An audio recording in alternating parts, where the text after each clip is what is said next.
Bonjour, bienvenue dans le jardin du Sénat. Il est derrière moi. C'est la minute où je vous explique un peu ce que je fais dans l'hémicycle pour essayer de décrypter un petit peu la façon dont politiquement je vais intervenir lors des différentes séances du Sénat.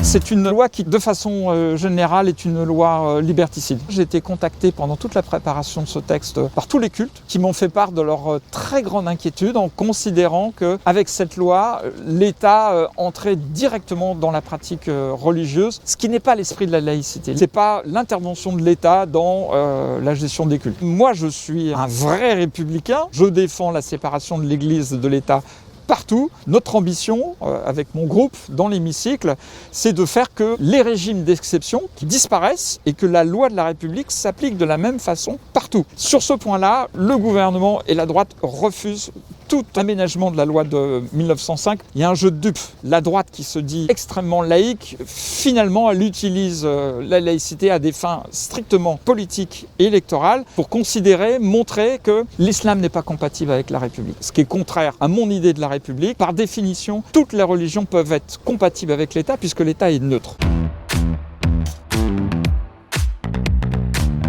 Ce n'est pas dans la répression qu'on pourra soigner les maux de notre République. On s'aperçoit que ce qu'il y a derrière le radicalisme, le communautarisme, c'est des quartiers de banlieue qui sont complètement à l'abandon. Les gens considèrent qu'ils seront mieux défendus par leur communauté que par la République. Et finalement, ils se détournent de la République qui ne leur apporte pas l'égalité des droits et confient leur sort à leur communauté. C'est bien évidemment quelque chose qui m'inquiète. Et moi, ce que je veux montrer, c'est qu'à ces personnes des quartiers populaires, la République, si elle respecte ses idéaux, et notamment l'égalité des droits, elle peut leur apporter beaucoup plus de choses dans l'intégration sociale, l'accès à l'éducation et l'émancipation humaine aussi, parce que c'est quelque chose de fondamental.